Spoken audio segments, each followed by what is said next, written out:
आइए रूसो की ओर चले। कहाँ चले? रूसो की ओर चले।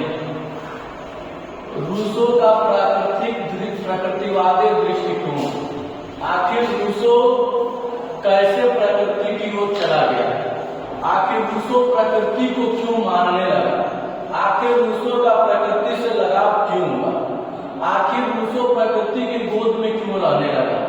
कहने का कारण होगा ना। तो रूसो को प्रकृतिवादी बनने के लिए, प्रकृतिवादी दृष्टिकोण होने के लिए थोड़ा सा रूसो के बैकग्राउंड पर चलते हैं, उसके पिछले पृष्ठभूमि पर चलते हैं।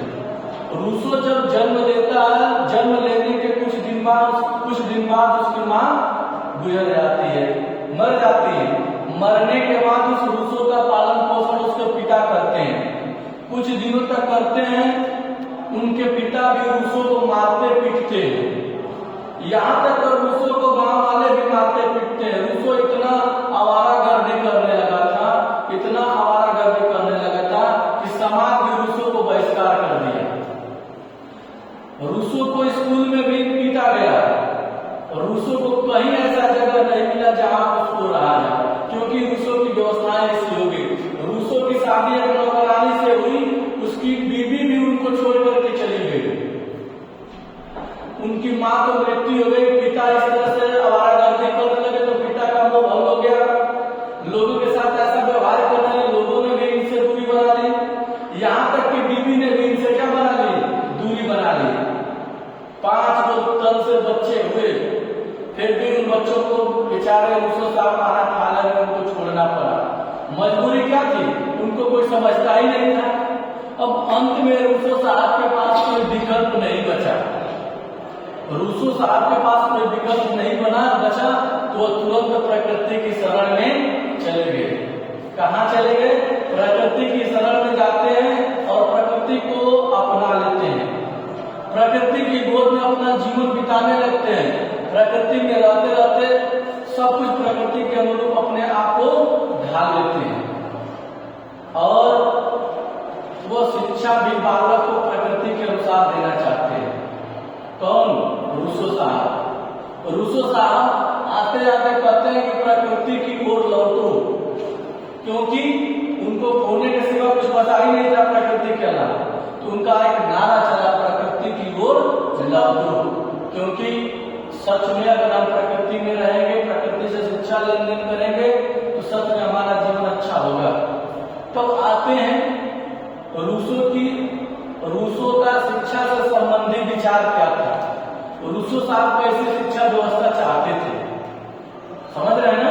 तो रूसो साहब की जो शिक्षा व्यवस्था थी, वे चाहते थे कि जो बालक शिक्षा ले, जो बालक को शिक्षा दी जाए, जो बालक को शिक्षा दिया जाए, वो प्रकृति से संबंधित हो। किससे संबंधित हो? प्रकृति से संबंधित हो।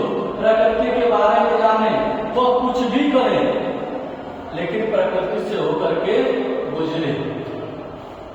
रूसो साहब का यह कहना था। उनका कहना था कि शिक्षा का अर्थ केवल यह नहीं है कि हम शिक्षा प्राप्त कर ली।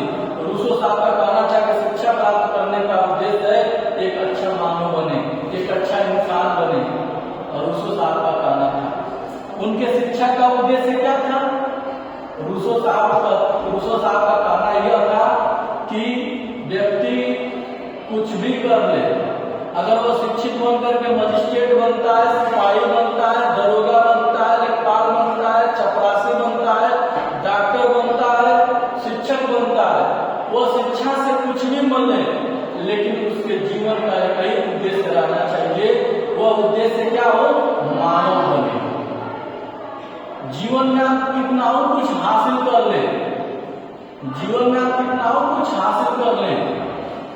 हासिल करने के बाद सर्वप्रथम आपको मानव ही रहना चाहिए, क्योंकि यह जो मानव रूपी शरीर मिला है, यह प्रकृति से मिला है। प्रकृति के दुआ और दया से हम प्रकृति से ही चलते हैं। अगर प्रकृति जिस दिन हवा चलना बंद कर देगी, जिस दिन पानी समाप्त हो जाएगा प्रकृति, हम लोग कहाँ जाएंगे? कहीं न जीवन मिलेगा। इसलिए रूसो साहब का कहना था कि प्रकृति नाउ टू, ठीक ना, बैक टू नेचर। फिर नेक्स्ट अगले क्लास में, धन्यवाद।